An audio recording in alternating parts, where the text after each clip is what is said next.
Boa noite a todos, sejam todos muito bem-vindos à Sociedade Espírita Renovação. Este mês de setembro, comemoramos os 41 anos de fundação da casa. Então, este mês é comemorativo e, para isso, trouxemos o nosso amigo Luiz Maurício Martins de Rezende, que vai proferir a nossa palestra. Antes disso, convidamos a todos para a prece. Vamos lá? Senhor Jesus, Mestre de amor, é com muita gratidão no coração, é com muito amor que agradecemos o teu amor por nós em permitir a realização deste evento e podermos estar aqui, reunidos em teu nome, para aprendermos mais, para reconsiderarmos mais, para repensarmos a nossa caminhada e que nos transformemos no dia a dia cada vez mais pessoas melhores. Pedimos, Mestre, que nos ilumine, nos abençoe e permita que a equipe espiritual desta casa se faça presente, pois ela é a organizadora, a coordenadora e a condutora destes trabalhos. Te pedimos, Jesus, que nos abençoe e permitas o início da nossa atividade. Que assim seja. Muito bem, então vamos apresentar o nosso companheiro Luiz Maurício Rezende, Martins de Rezende. Atua no movimento espírita desde 1993 na Sociedade Espírita Francisco de Assis, Cefam, em Ponta Grossa, onde já atuou na evangelização infantil, na coordenação de grupo de jovens, em grupos de estudo, no departamento doutrinário e atualmente é membro do seu conselho diretor. Colabora também no setor de estudos do Centro Espírita Ildefonso Correia, na cidade de Curitiba. Na União Regional Espírita, URI, segunda região, já foi diretor do Departamento Doutrinário e de 2006 a 2010 foi seu presidente. É expositor doutrinário, colaborando com a segunda URI, assim como diversas regiões no Paraná com a FEP. É conselheiro da Federação Espírita do Paraná desde 2010. Redator do programa radiofônico da Federação Espírita do Paraná desde fevereiro de 2009 e profissionalmente é professor da Universidade Tecnológica Federal do Paraná, campus Ponta Grossa. Então convidamos o nosso amigo, irmão, companheiro, Luiz Maurício. Fique à vontade.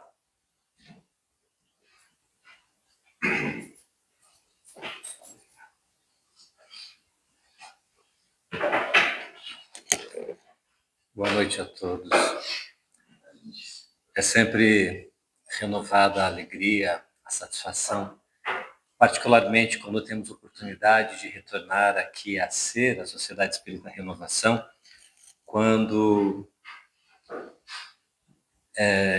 iniciando no movimento espírita já adulto, muito embora vindo de família espírita e frequentando evangelização na cidade de Ponta Grossa, a partir do momento de começo as minhas lides profissionais, em determinado momento, no início da década de 1990, vim morar e residir aqui em Curitiba e frequentava aqui a Sociedade Espírita Renovação, a quem desde essa época eu tenho uma profunda gratidão e carinho a essa instituição. E a quem eu devo o meu aprendizado em ler e estudar o Livro dos Espíritos. Foi aqui que, para mim, inesquecíveis reuniões nas noites de quinta-feira, frequentava os estudos em torno da obra O Livro dos Espíritos e então aprendi a grandiosidade dessa obra.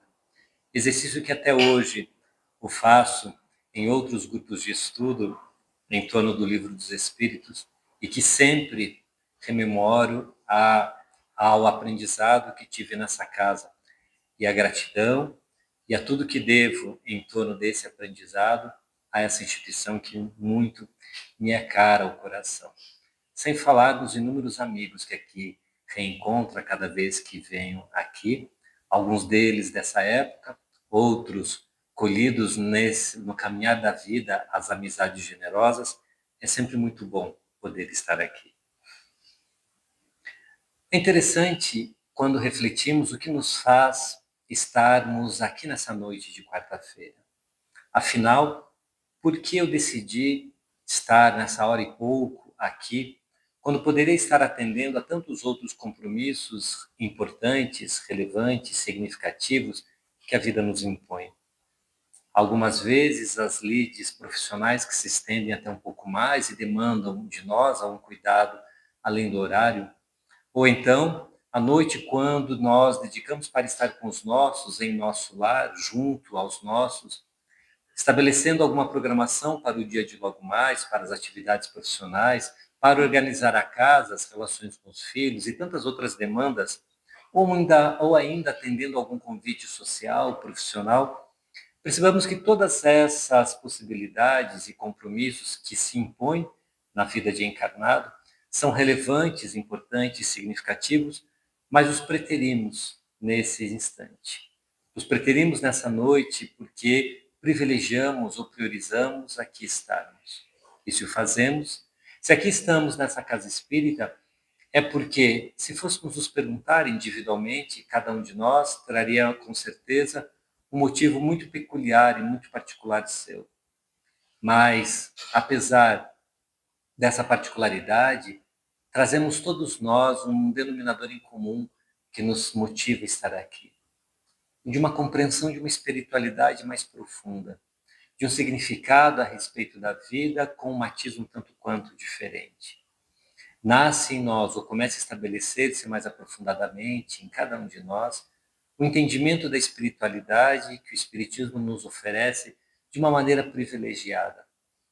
Muito embora inúmeras doutrinas e filosofias, e todas as religiões são espiritualistas, entendem que a vida continua após a morte, num entendimento da vida que continua, esse olhar espiritualista que o Espiritismo nos oferece, ele tem uma particularidade, porque ele nos provoca não só a olhar para o futuro, para um pós-morte, mas ele permite também nós olharmos para trás, num pré-vida ou num pré-existência, numa espiritualidade que nos fala de uma vida que existia antes da vida no ventre materno, antes da nidação do zigoto na parede do útero de nossas mães, a vida existia antes disso.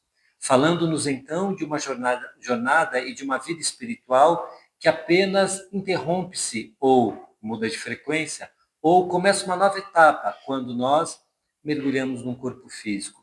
Num período estabelecido, adrede estabelecido, de poucas ou muitas décadas, de longos anos ou parcos anos, conforme aquilo que se estabelece, as necessidades e a programação específica para esta jornada. Mas, efetivamente, viemos de lá.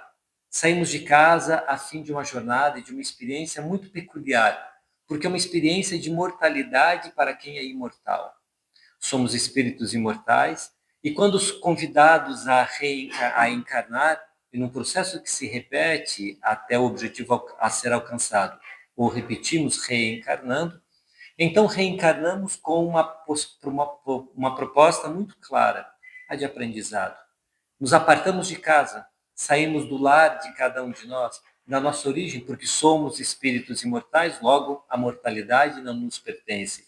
Mas, aparentemente de uma maneira um tanto quanto antagônica, vivemos uma experiência de mortalidade.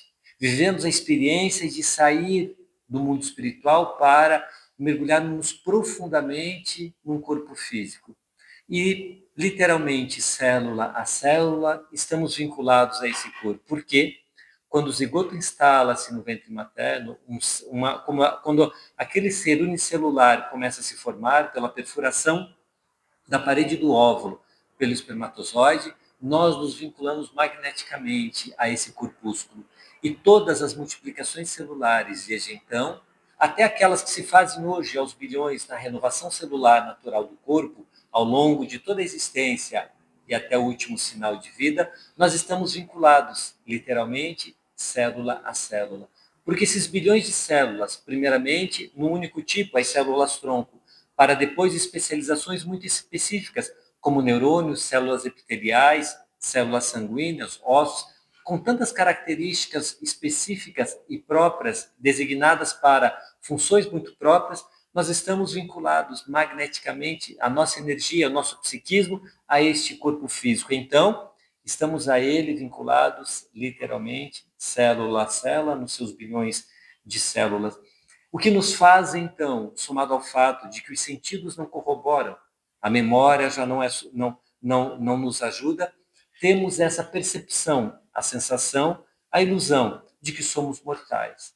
Porque é de tal forma o vínculo com esse corpo, somando ao fato de que nenhum sentido e nem a memória nos possibilita outra entendimento, muitas das vezes nos identificamos de tal maneira com esse corpo que confundimos ser esse corpo a nós mesmos, quando na verdade é mais uma das personas, das possibilidades de externalizarmos-nos no mundo material, com um objetivo muito declarado.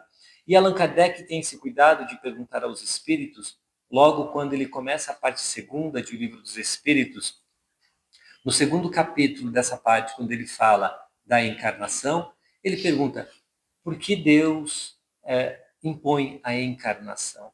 Na pergunta já deixando claro de que não há opção e não é optativo essa fenomenologia, de que há uma imposição divina, está inscrito nas leis divinas a necessidade de encarnar. Por que Deus impõe a encarnação? Porque é natural a pergunta do codificador, porque afinal somos espíritos imortais. E por que eu tenho que apartar-me dessa imortalidade? E por que eu tenho que vivenciar uma mortalidade que não é minha e que se impõe e que é programado e que a providência divina definiu que essas são as regras, então, do universo? Porque somos criados todos iguais, simples e ignorantes, questiona Kardec, e assim a resposta dos espíritos.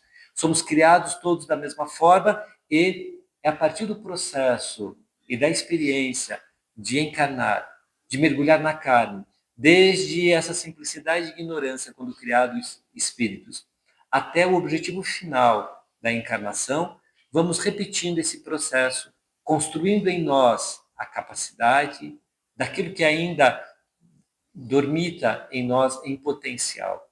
Então encarnamos para dar conta daquilo que nos cabe na obra da criação. Para uns prova, para outros expiação. E sofrer as vicissitudes da vida, as dificuldades, as agruras da existência, é que está o caráter expiatório de encarnar. Porque é verdade, quando o espírito desencarnado, quando desvinculado a um corpo físico, a gravidade tem uma influência muito diferente sobre mim. Eu já não sinto o peso do corpo, o cansaço, as pernas, elas já não sentem a fadiga depois de algum tempo andando, já não há a possibilidade de inchar os pés depois de um dia de fadiga, a dor na coluna, o nervo ciático, ou as doenças naturais de desgaste do corpo físico, ou aquelas congênitas que vamos desenvolvendo ou já nascemos com elas, que limitam, que dificultam, que os sentidos já não conseguem serem plenos por essa ou aquela dificuldade, limitação de um corpo físico, seja da visão que vai se deteriorando ao longo do tempo, assim como a audição, ou algumas doenças que se desenvolvem ao longo do tempo, algumas cardiopatias, limitações, ou doenças outras que podem vir a desenvolver. Nada disso como desencarnado eu tenho. Então, sofro dessas vicissitudes, que são pequenas agulhadas, como na metáfora que encontramos em uma mensagem, o Evangelho segundo o Espiritismo, intitulada A Paciência. Essas pequenas agruras, dificuldades, são pequenas agulhadas que vão dando e que aos poucos incomodam, machucam, fazem uma ferida. Porque assim esse é o desafio de encarnar, de encontrar esses desafios de vincular-se e sofrer as vicissitudes da matéria, como se nós fôssemos desse corpo material, tal esse vínculo. Mas também há outras vicissitudes. A vida impõe algumas obrigações e necessidades, a de me manter. É necessário que eu me coloque nessa sociedade e me mantenha. Então o trabalho quase que se impõe, porque, salvo alguns cujo planejamento reencarnatório, por algumas necessidades e aprendizados específicos, eu não tenho dificuldade financeira nenhuma, A grande maioria de nós tem a necessidade de trabalhar, de encontrar uma ocupação útil que seja remunerada, a fim de que eu possa me manter uma casa, manter alimentação, ter a possibilidade de algumas felicidades, algum descanso. Então, a vida me impõe, e o trabalho me impõe outras características. Eu preciso estudar para trabalhar. Eu preciso gerar alguma competência para me inserir nesse mercado de trabalho. Mas também outras competências são necessárias, como eu preciso ser disciplinado, eu preciso desenvolver a disciplina, a responsabilidade, uma certa autonomia, porque esses postos de trabalho, aquilo que eu me coloco na sociedade, exigem, impõem-se. E a gente vem percebendo ao longo do tempo de que trabalhar exige cada vez mais intelectualmente de nós. Se imaginarmos que durante a Revolução Francesa, 1789, mais de 90% da população do país era feita de analfabetos. Porque eu não precisava me alfabetizar para dar conta dos ofícios, que era a atividade de grande parte daquela população. Seja o ofício da agricultura, seja como tecelão, como ourives, como oleiro, ou qualquer outra atividade no comércio, não era necessário alfabetizar. O aprendizado era feito de boca a orelha, de pai para filho, de geração após geração. Então percebíamos que, por largos séculos, eu precisava de uma escolaridade quase nenhuma. Não havia essa necessidade. E vamos então encontrar o advento da Revolução Industrial, século XVIII, século XIX. A tecnologia começa a permear a nossa sociedade e começa-se a perceber a necessidade de escolarização de toda a massa. A universalização escolar, que hoje a gente vê com naturalidade, impossível imaginar uma criança que não esteja matriculada na escola, e o objetivo é que sejam largos anos, mais de uma década de estudos minimamente para se inserir na sociedade, é um processo do século XX. É no século XX que se dá a universalização escolar. E quando falamos da realidade do nosso país, é no final do século XX que a gente consegue universalizar o ensino de crianças nos primeiros anos escolares, quando quase 100% das crianças do país estavam matriculadas. Então, é um processo de longo prazo, mas percebemos a demanda de termos desenvolvimento intelectual para se inserir na sociedade. Mostrando, então, que a cada ciclo reencarnatório, quando voltamos para as possibilidades da Terra, nós vamos encontrando demandas que vão exigindo de nós um progresso intelectual. Porque saímos da ignorância daquilo de nada saber para irmos desenvolvendo-nos intelectualmente. E por que a necessidade de desenvolver-se intelectualmente? Porque é necessário conhecer, ter a capacidade de articular, de refletir em torno das questões do nosso entorno, para que possamos ter condições de tomar decisões a respeito da vida. É necessário que eu tenha o desenvolvimento intelectual para analisar as questões que me tocam e poder então avaliar prós e contras e tomar uma decisão moral em torno disso. É sempre o desenvolvimento intelectual que vai me dar condições de eu analisar coisas do meu dia a dia, corriqueiros, por exemplo, o vizinho foi mal educado comigo, foi grosseiro, ou ele costuma ser. Será que eu devo retribuir da mesma maneira e ser mais grosseiro ainda para ele ver e beber do mesmo produto que me oferece, sentir da mesma dificuldade que ele me oferece? Ou eu devo agir com gentileza? Talvez, se eu aja com gentileza, ele vai se dar conta de que ele está sendo grosseiro e não tem porquê, porque somos vizinhos, e a melhor maneira de conviver é de que um seja agradável ao outro, então eu não devo devolver com a mesma moeda. Não, mas ele nunca irá aprender isso. Ele é muito turrão, é uma pessoa que não tem a capacidade, a sensibilidade dessa reflexão. Eu vou devolver da mesma moeda. E ficamos refletindo qual é a maneira melhor de agir. Tudo isso é um processo intelectual. É uma reflexão que eu faço em torno daquilo que gira no meu dia a dia e que eu tenho capacidade intelectual de ponderar. E pondero as consequências de se eu devolver com a mesma moeda, se eu agir de maneira contrária, ou alguém que faz uma situação propositadamente a fim de me prejudicar. E eu analiso, devo me vingar ou não? Eu devo aprontar para essa pessoa, porque afinal, a que se fez é que se paga. Porque afinal, olho por olho, dente por dente. E nós vamos encontrando argumentos para balizar a nossa decisão. Ou eu posso pensar, o problema, se ele fez errado, o problema é dele, ele vai dar contas consigo mesmo. Eu tenho que responder sobre os meus atos. Então começo a analisar sobre outras possibilidades. Talvez eu não confie mais tanto nessa pessoa, porque ela não se mostrou confiável, mas eu não irei me vingar. Não irei agir da mesma forma, porque eu não balizarei o meu comportamento a partir do comportamento do outro. E eu agirei como devo agir, nos valores que eu escolho para mim. Perceba que esse processo é um processo de reflexão intelectual. Então é necessário que eu desenvolva intelectualmente, que eu tenha capacidade crítica para fazer dessas ponderações, para poder ver quais todas as possibilidades que eu posso agir em torno de coisas do meu dia a dia. Dessas coisas pequenas, corriqueiras, mas poderíamos ter situações que são graves e fundamentais na nossa existência e que mudariam ou mudam o curso de nossa existência nesta ou naquela outra situação mais significativa. Mas será sempre uma reflexão intelectual.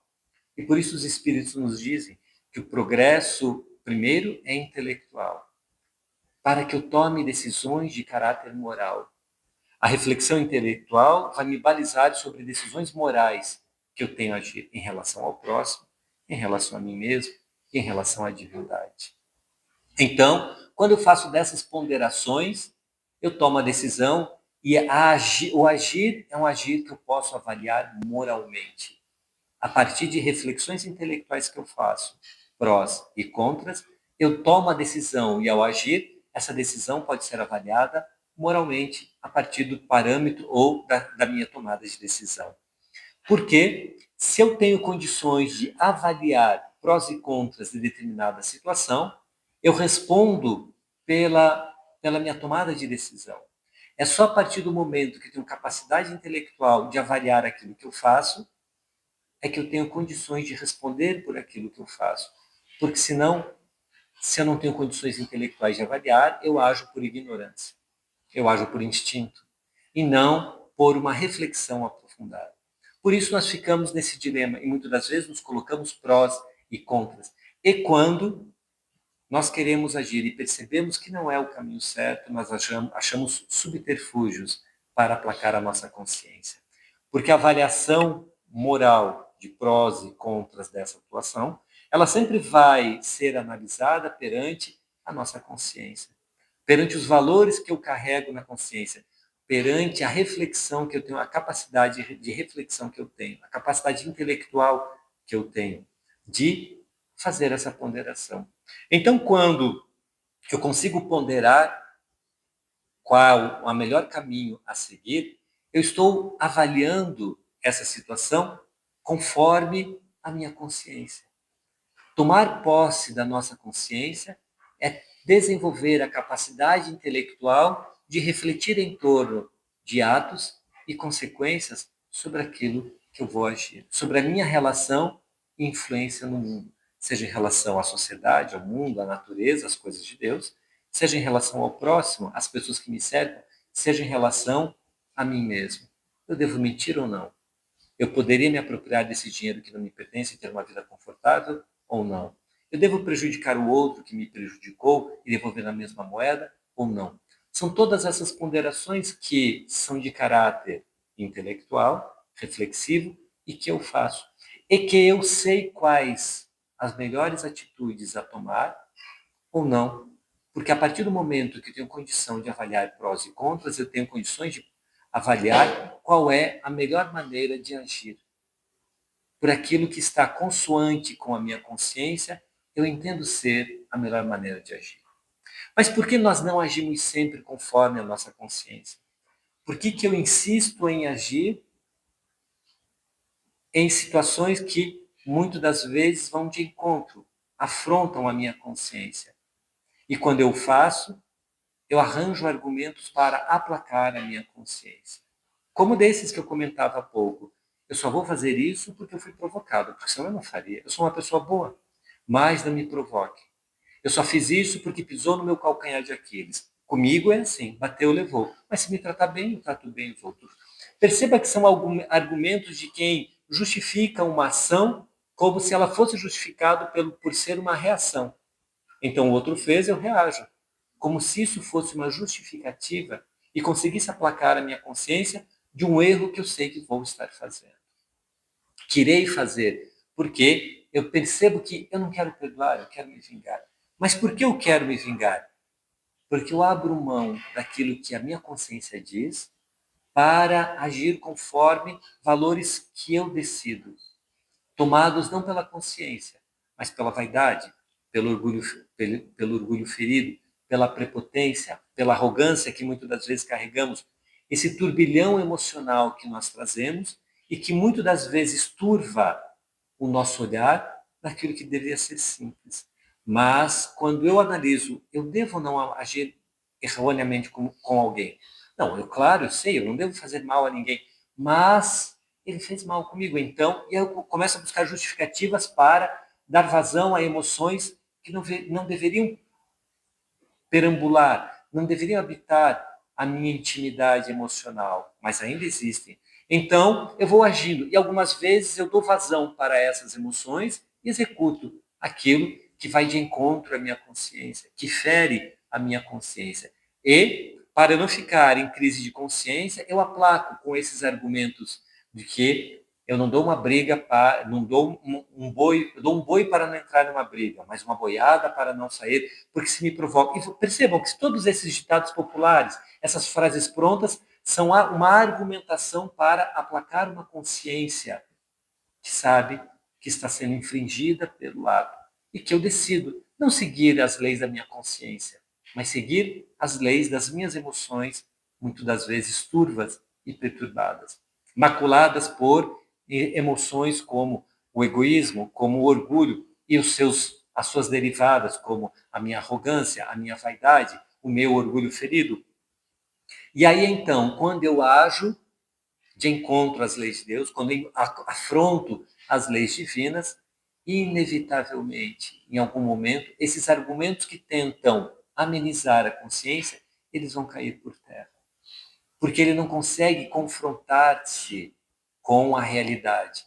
Eles surgem ou eles funcionam por algum tempo com aquelas pessoas que a gente muitas vezes pergunta e pensamos, como fulano agindo tão erroneamente assim consegue dormir? Como ele consegue encostar a cabeça no travesseiro? Como ele não consegue ter dor na consciência? Porque ele encontrou argumentos para aplacá-la. E que eles vão sempre ser ponderados, porque a minha razão inevitavelmente irá me confrontar com as ações que eu fiz. E eu vou perceber que elas não são adequadas, porque elas não se encaixam na minha consciência. É por isso que, quando Kardec questiona aonde estão escritas as leis de Deus, as leis morais de Deus, porque as leis físicas, as leis materiais de Deus, elas estão escritas na natureza. São os corpos celestes que nos mostram que existem a lei da gravitação universal, que Newton deduz e calcula a partir do momento em que ele vê uma maçã caindo sobre a sua cabeça, naquela história em que nós aprendemos na escola, e ele fala, mas por que, que todo o corpo é atraído para o centro da Terra? Por que, que uma maçã cai? Aquilo que era tão óbvio para todo mundo, ele se pergunta que força atrai essa maçã. E a partir desse questionamento, ele desvenda uma lei de Deus, uma lei que está escrita na natureza. E aí, as leis da botânica, as leis da astrofísica, as leis da eletricidade, da física de uma maneira geral, todas elas estão escritas na natureza e os cientistas se desdobram perante os fenômenos da natureza a fim de descreverem as leis de Deus, tirando o sobrenatural e dando naturalidade às leis divinas. E é por isso que, ao longo dos séculos, aquilo que nós imputávamos aos deuses, como os trovões, a erupção de um vulcão, a mudança das estações do ano, as enchentes, as catástrofes climáticas que nós imputávamos aos deuses, como fenômenos sobrenaturais, vão ganhando naturalidade a partir do momento que nós conseguimos descrever as leis de Deus que estão inseridas na natureza. E desenvolvemos uma metodologia para isso que chamamos de ciência. E aos homens de ciência, a começar dos filósofos pré-socráticos, aos cientistas da contemporaneidade, o que fazem eles é debruçar-se sobre esses fenômenos da natureza, a fim de descrever as suas leis. Para alguns, é apenas uma obra do acaso que se organiza, e para outros, uma reflexão mais aprofundada, utilizando um conceito filosófico, como não há efeito sem causa, se o efeito é uma natureza organizada e inteligente, há de ter uma causa inteligente. E somos aqueles, então, que imputamos essa causa a uma inteligência divina, a uma inteligência superior, originária de todas as coisas, denominado Deus. Mas então, quando nós vamos então entendendo desses fenômenos da natureza e que a ciência se dá conta, Kardec faz esse questionamento aos espíritos. E as leis morais? Se as leis materiais estão inscritas na natureza, e basta debruçar-se nessa natureza para descortinar as leis materiais, e as leis morais? Existem leis morais? E aonde essas estão inscritas? E é quando os espíritos nos respondem, dizendo que as leis morais estão inscritas em nossa consciência. É a partir do momento, então, de tomar posse da consciência, de tomar consciência daquilo que nos cerca, das reflexões em torno de mim, das minhas relações sociais, do próximo e dos cuidados que eu devo ter uns com os outros, que nós vamos construindo uma consciência ética, de entender que a minha melhor posição na sociedade, ou a minha melhor ação na sociedade, é aquilo que eu devo fazer conforme eu gostaria que o outro fizesse comigo. É um preceito ético que percorre inúmeras escolas da ética, desde a antiguidade até filósofos contemporâneos reescrevem dessa ou daquela outra forma esse mesmo conceito de que o parâmetro ético de comportamento é agir em relação ao outro como eu gostaria que agisse em relação a mim mesmo. Esse é o parâmetro de convivência, de progresso, de entendimento de uma vida, de nós sairmos de uma selvageria e construirmos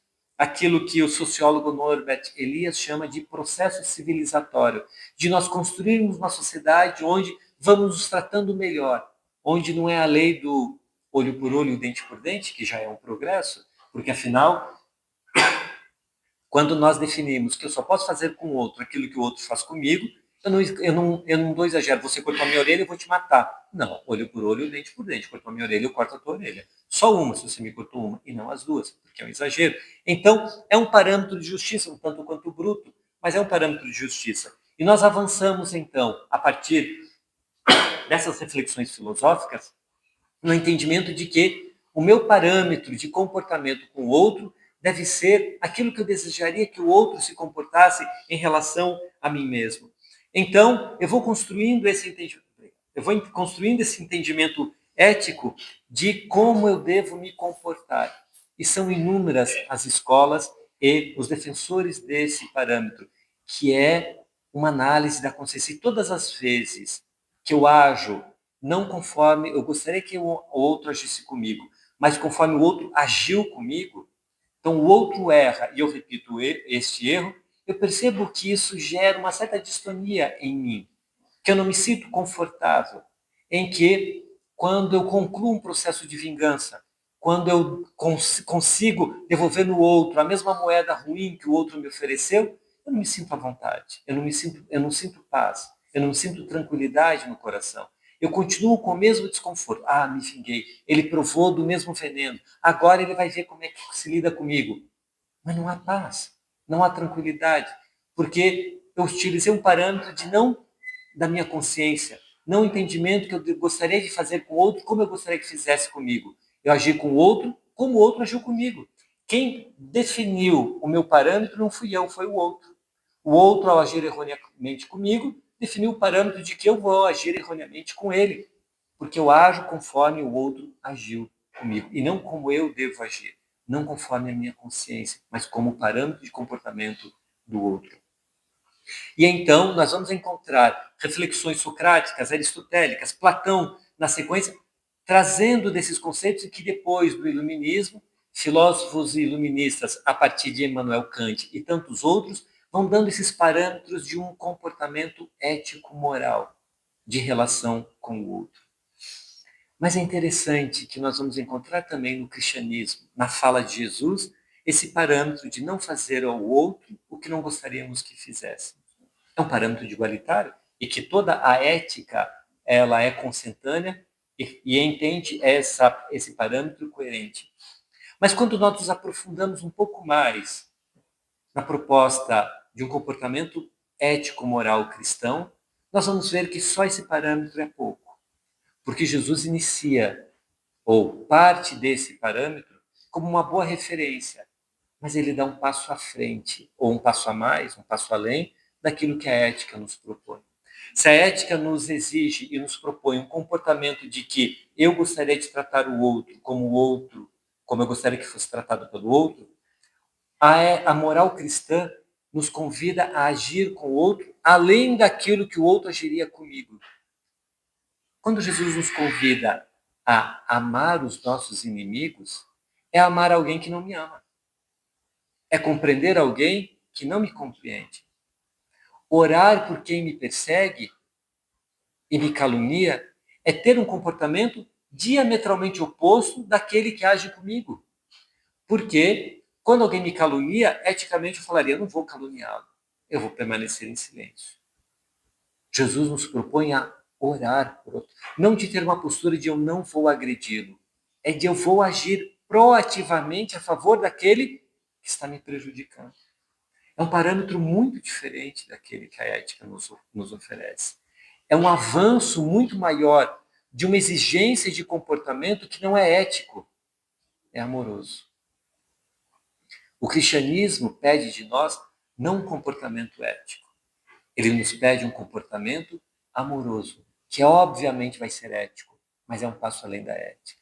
Se alguém lhe pedir a capa, aquilo que nos cobre, aquilo que nos protege do frio, oferece a roupa do corpo, a túnica.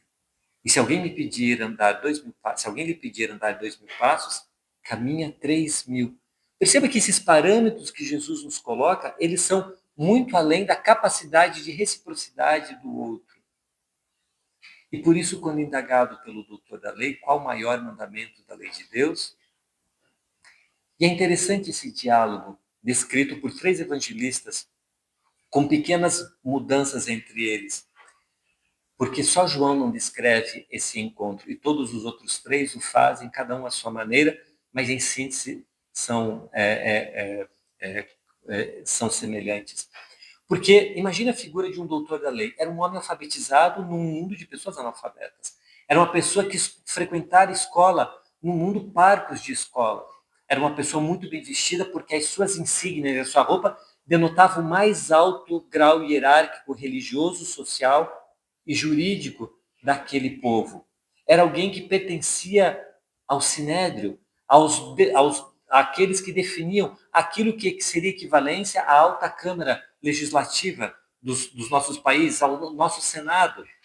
Então, era um alto posto de uma pessoa muito culta, de uma pessoa que tinha a intimidade das discussões, das exeges, das discussões teológicas em torno da Torá. E conversa com um homem simples, que não morava em Jerusalém. Ele era um do interior. Ele veio de uma cidade pequena, de uma região pobre. Então era uma pessoa sem estudos. Era uma pessoa que provavelmente tinha as mãos grosseiras do seu ofício, que herdara do pai, como nas tradições judaicas de então. Então era uma pessoa analfabeta, iletrada, ignorante, que não vivia numa grande capital, numa grande cidade, vivia num pequeno burgo. Era um homem simples, analfabeto, um caipira do interior, diríamos hoje. Era essa figura que o doutor da lei enfrentava. Mas era uma figura diferente, porque ele fazia e falava coisas que não condiziam com a sua herança cultural e familiar e profissional. E por isso ele faz a pergunta, um tanto quanto arrogante, provocativa, qual o maior mandamento da lei de Deus? Não era o diálogo amigável de quem queria saber a opinião e tinha interesse em escutar aquela pessoa, como se pudesse haver a possibilidade do aprendizado. O que eu iria aprender com esse homem do interior, analfabeto? Era essa a figura dele, provavelmente, que imaginava ao ver Jesus. Mas Jesus dá uma resposta onde ele escolhe recitar 2 versículos da Torá.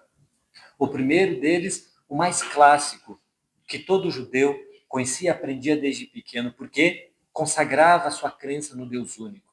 Amarás o Senhor teu Deus com toda a tua força, toda a tua alma, todo o teu coração. E ele escolhe um segundo versículo, agora de Deuteronômios, para utilizar o mesmo verbo numa outra aplicação.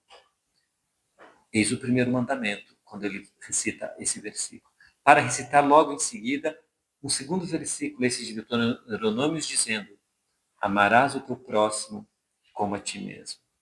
E ele fecha essa primeira parte do diálogo de uma maneira profunda, pois diz: Aí estão exaradas, nesses 2 versículos, todas as leis e todos os profetas. Nada mais é necessário saber. Tudo o que foi dito pelas leis, tudo o que está escrito na Torá, tudo o que os profetas disseram é para explicar esses 2 versículos. Então o doutor da lei fica chocado com a profunda reflexão daquele homem. E ele insiste na continuidade do diálogo, perguntando, mas quem é meu próximo? Tentando provocar a reflexão ou o aprofundamento daquela resposta tão sábia. E Jesus então propõe uma das parábolas mais belas do Novo Testamento, quando ele fala da parábola do bom samaritano. Porque para essa parábola ele escolhe 3 personagens muito distintos. 2 deles religiosos. Um levita. A tribo dos levitas eram aqueles responsáveis, desde a Arca da Aliança, e agora com a construção do Templo de Jerusalém, em organizar todas as lides religiosas de uma estrutura religiosa, de um templo religioso, que frequentavam 2 a 3 mil pessoas por dia. Então era uma imensa estrutura religiosa, porque todos afluíam, todo homem varão deveria ao menos uma vez por ano na sua vida, todo varão israelita, ir ao Templo de Jerusalém. Então afluíam pessoas não só de Jerusalém, mas de todas as cidades do judaísmo da época. Então, era um fluxo de pessoas que iam fazer as suas orações, depositar as suas moedas, fazer os sacrifícios de animais, conforme preceito havia sido preceitado pelos sacerdotes. E o segundo personagem da parábola é um sacerdote. Uma figura responsável pelos ritos no Templo de Jerusalém. E ele escolhe um terceiro personagem, um samaritano. Samaritano, judeus que moravam na Samaria e que, judeus da Judéia, da Galiléia, tinham preceitos como, com o samaritano, nem compartilhar o pão à mesa. Da Samaria, nem a poeira nas minhas sandálias. Se o caminho mais curto de Jerusalém até o norte, a Galiléia, em linha reta, era atravessar terras samaritanas, judeus da Judéia preferiam, então, seguir o curso do Rio Jordão, num caminho mais longo, até chegar à Galiléia, a fim de não pisar em terras samaritanas. Samaritanos não iam ao Templo de Jerusalém para suas oferendas, faziam ela no alto de uma montanha em suas terras, devido a problemas quando eles foram invadidos por babilônios e levados em exílio. Quando voltaram para Samaria, diziam os judeus que ficaram em suas terras, mas agora suas mulheres foram fecundadas por politeístas, não são mais judeus. Vocês têm um sangue contaminado. E aí então faz-se a cisão entre samaritanos e judeus da Judéia. E ele escolhe essa figura totalmente antagônica para aquele doutor da lei, que era um homem da Judéia. E ele diz que um homem nu, desacordado, devido a um assalto, estava desacordado à beira do caminho com feridas no corpo. Passa um levita, um homem da sua religião, não faz nada. Passa um sacerdote, um homem da sua religião, não faz nada. Passa um samaritano, um homem que você não pisa nas suas terras para não ter poeira sujando as suas sandálias. Ele acolhe aquele homem. Que ele não sabia se era um samaritano, se era um judeu, se era um gentil, estava desacordado, estava desnudo, não tinha como reconhecer a origem étnica daquele homem. Porque nada podia distingui-lo de onde ele veio, nem pelo idioma, nem pelas vestes que poderiam ser características. Ele oferece a sua montaria para aquele homem desacordado, leva-o até a estalagem, cuida-o por alguns dias e quando tem obrigações a cumprir, ele deixa um montante para que o dono da estalagem concluísse os cuidados até que aquele homem tivesse autonomia e se restabelecesse, com a certeza de que, uma vez que ele saindo com aquele homem desacordado, ele nunca teria reconhecimento, porque não seria reconhecido, já que ele deixa a estalagem com o homem desacordado. E quando ele conclui a parábola, pergunta ao doutor da lei, quem foi o próximo? Mostrando então Jesus de que a nossa relação para com o outro não é pelo parâmetro étnico, não é pelo parâmetro religioso. Não, o próximo não são aqueles que pensam iguais a nós. Não são aqueles que dividem conosco a nossa crença, o nosso idioma, a nossa cultura, o nosso país, a nossa cidade. O próximo é aquele que cruza o meu caminho. E é a ele que eu devo amar. Então, o cristianismo nos propõe uma revolução de comportamento que transcende aquilo que a ética e a filosofia nos convidam. E por isso ser cristão é tão desafiador. Porque ser cristão é aceitar o desafio de amar aquele que não necessariamente tem condições de nos retribuir ao amor. Porque é fácil amar quem nos ama. Até os maus o fazem. Porque um facínora, ao chegar em casa e ter os seus filhos, ele os abraçará com ternura. Ele não pensará em matar os seus filhos. Ele os amará. Então, amar aos meus não me diferencia de nada, de qualquer outra pessoa. Salvo em profundo desequilíbrio emocional, eu não amo aqueles que são os meus, aqueles que descendem de mim, aquela que eu escolhi conviver como cônjuge. Só os desequilibrados e doentes mentais. Mas não é um parâmetro de valor moral amar aos seus. Os maus também amam aos seus. Então, amar é o desafio de amar quem não me ama e quem não tem condição de me amar e que eu sei que não terá nenhuma possibilidade de retribuir a esse amor. Esse é o desafio de ser cristão. E por isso é tão difícil ser cristão. E por isso há tão pouco de cristianismo em nossa intimidade. E por isso tão poucos de nós conseguimos viver cristanamente. Porque quando nós nos deparamos com a mensagem cristã e vemos o quanto ela é desafiadora, o que nós fizemos na mensagem do Cristo? Precisou 3 séculos só. Porque a partir do 3º século da era cristã, a gente começou a colocar penduricalhos na mensagem cristã. Não é necessário uma hierarquia religiosa, não, faz bem. Não é necessário ritos. Quem sabe músicas, cantos, dogmas. Vamos fazer um rito, porque chegar aqui a gente conversar e ler os evangelhos é muito. Vamos fazer ritos em torno disso. E quem sabe posições dogmáticas. Vamos começar a discutir sobre a natureza do corpo do Cristo. O conceito de como Maria era virgem, se é um conceito de virgindade de valores morais ou físico. Porque percebam que todas essas discussões nos distraem a ponto de nós sermos capazes de matar em nome de Jesus. Tal a distração que nós conseguimos construir em torno da mensagem dele. Fizemos as cruzadas, torturamos com a Inquisição medieval e negamos a ele porque depois de mal utilizarmos a sua mensagem ao longo dos séculos, chegamos no século XX e falamos assim, essa mensagem é mentirosa. Porque afinal, olha o que fizeram com essa mensagem. Olha o que fizemos com essa mensagem. Fomos nós reencarnando ao longo dos séculos, mal baratando, mal utilizando, se apropriando por interesses escusos da mensagem de Jesus. Então é natural que quando nós encontramos o Cristo novamente, nós tenhamos profunda dificuldade de vivenciar a sua mensagem, porque não estamos acostumados. Poucos de nós nos acostumamos ou nos permitimos a vivenciar valores cristãos, efetivamente. Nós externalizamos um cristianismo ao longo dos séculos que não reverberou em nenhum momento, ou reverberou muito pouco em nossa intimidade. E quando a gente fala em tolerar, amar aos inimigos, a gente fala assim, eu mal tolero. Está difícil amar. Quando a gente fala em orar por quem nos persegue, nos calunia, a gente fala assim, eu estou me segurando para não caluniar igual, ou não te fazer justiça com as minhas próprias mãos e tirar satisfação. Orar é tão distante de mim. E quando nós analisamos as bem-aventuranças, eu fico pensando, mas bem-aventurados são os mansos? Ainda não.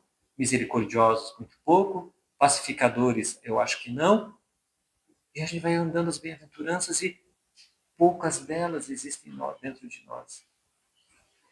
Então é natural que vivamos numa sociedade tão violenta, onde as pessoas são violentas, porque elas esqueceram, propositadamente, de aceitar o desafio de amar.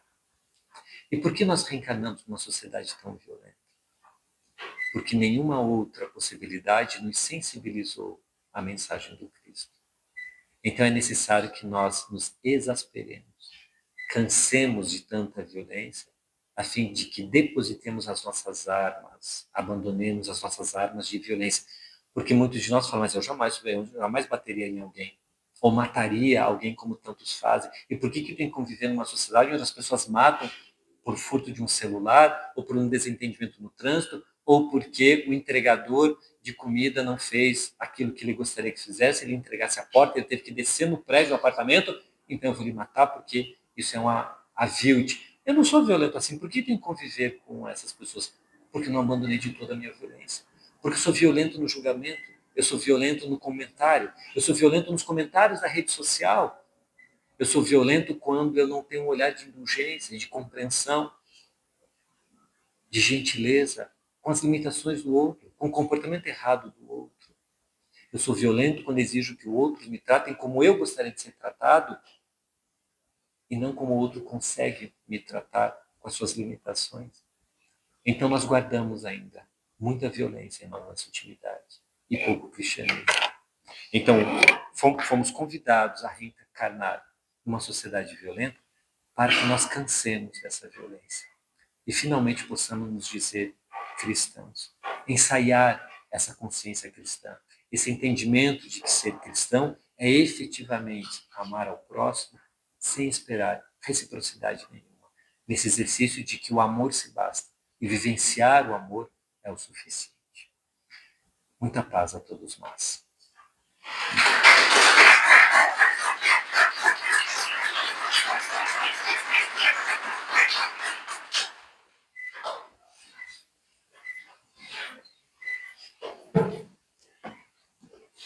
Queremos agradecer a Luiz Maurício pela palestra exemplar, pela palestra instrutiva, que nos lembra sempre da reflexão antes da atitude e do sentimento, para que não cometamos erros cruéis de difícil conserto, senão na própria encarnação, na seguinte e na seguinte.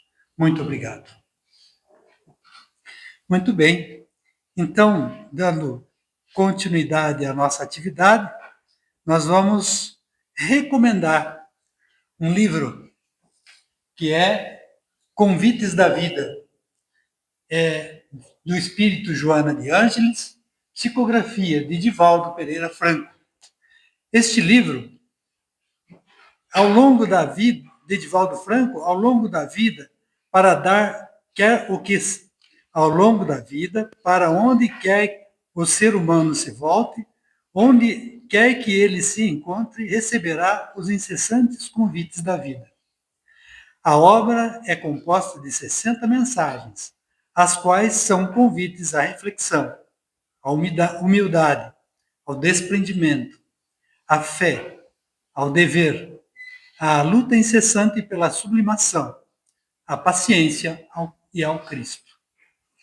Esta obra está disponível na nossa livraria, fiquem à vontade.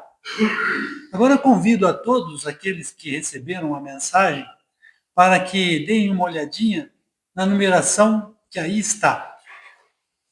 Luiz Maurício, por favor, um número de 0 a 30. 27. 27? Alguém portador desse número? Alguém? Pode oferecer mais um número, Luiz? 23. 23. Como? Não, até 30. Outro número, por favor? 17. 17. Seu livro. João, recebendo o livro, por favor, você chegue para cá. Vai aparecer na imagem. Parabéns. De nada. O livro é o Evangelho segundo o Espiritismo. É o livro que normalmente a gente oferece às pessoas que vêm à casa. Não é? Se você tem interesse em estudar, nascer, fique à vontade. Logo mais, ao final desta atividade, estarei ali na livraria para recebê-lo e fazer a sua inscrição. Temos estudos relacionados à doutrina espírita, tanto no seu nível inicial quanto a mais aprofundado, de acordo com as possibilidades de cada um e os estudos que já tenha feito. Muito bem. As nossas atividades, então, são na terça-feira, à tarde, aproximadamente 14 horas, onde nós temos as atividades de costura. Todos aqueles que tenham essas habilidades de costura, de tricô, de crochê, se acheguem à casa. Estaremos de braços abertos para recebê-los. Logo em seguida, nesse mesmo momento, teremos o Evangelho no Lar. Logo à noite, temos o estudo também, do estudo sistematizado da doutrina espírita. Hoje, quarta-feira, esta atividade, logo, seguida do passe. E, enquanto temos esta atividade, vários grupos estão em estudo neste momento. No sábado, estudo das 14h30 até as 16 horas e das 17h30 às 18h30 temos o plantão do passe, em que você pode vir, tomar o passe e seguir as suas atividades ordianas. Fique à vontade para nos visitar numa dessas atividades. Muito bem. Nós vamos ter o passe logo, não há necessidade de deslocamento das pessoas, a Silmara estará nos ajudando aí na chamada de cada um para a Câmara de Passes, e agradecemos a presença de todos na reunião, e logo depois do passe, aqueles que desejem permanecer, convidamos para retornar aqui para fazer uma foto com o Luiz Maurício, porque nós estamos no mês do nosso aniversário. Ok? Fazemos nossa prece? Vamos lá? Senhor Jesus, agradecemos muito tanto amor. Agradecemos, Mestre, a possibilidade de aprendizados tão profundos. Convites, verdadeiros convites à nossa mudança de comportamento no dia a dia. Pedimos, Mestre de amor, que derrames tuas bênçãos a todos nós, aos nossos amados, aos nossos amigos, às pessoas que estão em nossas casas, nos aguardando. Abençoa os nossos companheiros de trabalho, aquelas pessoas que temos dificuldades de relação, aquelas pessoas que eventualmente não gostemos ou que eventualmente elas não gostem de nós. Que saibamos praticar aquilo que o nosso palestrante nos orientou. Estejamos sempre, Senhor, prontos para receber o trabalho. Que sejamos verdadeiros trabalhadores da tua seara, quer dentro, quer fora da seara espírita ou em qualquer tipo de organização. Sejamos seareiros. Certos do teu amor, pedimos que permitas a finalização desta atividade. Que assim seja.